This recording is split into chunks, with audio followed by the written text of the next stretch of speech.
আজকে আমি চলে এসেছি চিতই পিঠার রেসিপি নিয়ে। আজকে আমি আতপ চাল দিয়ে চিতই পিঠা তৈরি করব।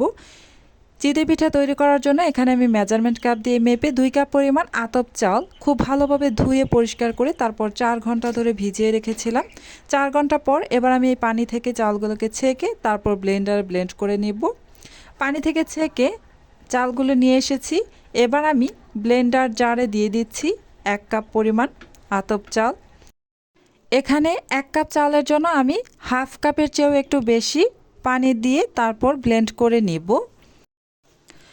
আমার 2 কাপ চাল আমি 2 বারে ব্লেন্ড করব। প্রথমবার আমি 1 কাপ, তারপর আরেক কাপ, এভাবে পরপর 2 বারে আমি চালগুলোকে ব্লেন্ড করে নিব। আর এখানে আমি পানি ইউজ করেছি হালকা কুসুম গরম পানি। এবার ব্লেন্ডার জারে ঢাকনাটা লাগিয়ে ব্লেন্ড করে তারপর ফিরে আসছি। এই তো আমি সবগুলো চাল ব্লেন্ড করে নিয়ে তারপর চলে এসেছি। এবার আমি আপনাদের দেখিয়ে দিচ্ছি আর ঘনত্বটা। এই যে দেখতে পাচ্ছেন, একেবারে ঘনও না আবার খুব বেশি পাতলাও না। দেখে নিশ্চয়ই বুঝতেই পারছেন আর ঘনত্বটা কেমন হয়েছে। যাই হোক, আমি চালগুলোকে ব্লেন্ড করার সময় স্বাদ মতো লবণ দিয়ে দিয়েছিলাম। এবার আমি চলে যাচ্ছি পিঠাগুলোকে তৈরি করার জন্য।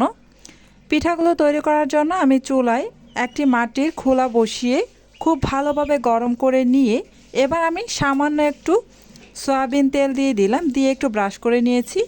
তেলটা ব্রাশ করার পর দেখুন কিভাবে ধোয়া উঠছে।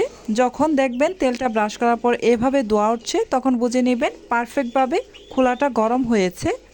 এই তো এবার আমি এখানে পর্যাপ্ত পরিমাণ ব্যাটার দিয়ে দিলাম। এবার ঢাকনা দিয়ে ঢেকে 3 মিনিট অপেক্ষা করেছি। এই যে আমার পিঠাটা 3 মিনিট পর হয়ে গিয়েছে। এবার আমি নামিয়ে নিচ্ছি। সেম প্রসেসে আমি সবগুলো পিঠা তৈরি করে নিব।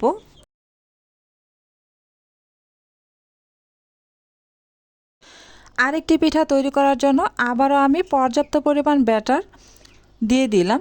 দিয়ে এবার আমি ঢাকনা দিয়ে ডেকে আবারও অপেক্ষা করব 3 মিনিট। এই তো 3 মিনিট পর আমার পিঠাটা হয়ে গিয়েছে। এবার আমি নামিয়ে নিচ্ছি। এভাবেই সেম প্রসেসে আমি সবগুলো পিঠা তৈরি করে নিব।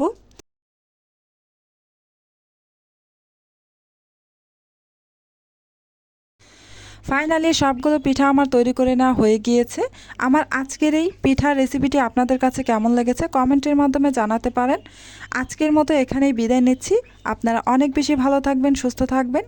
আবারও চলে আসব অন্য কোনো দিন নতুন আরও একটি রেসিপি নিয়ে। আসসালামু আলাইকুম ওয়া রাহমাতুল্লাহি ওয়া বারাকাতুহু।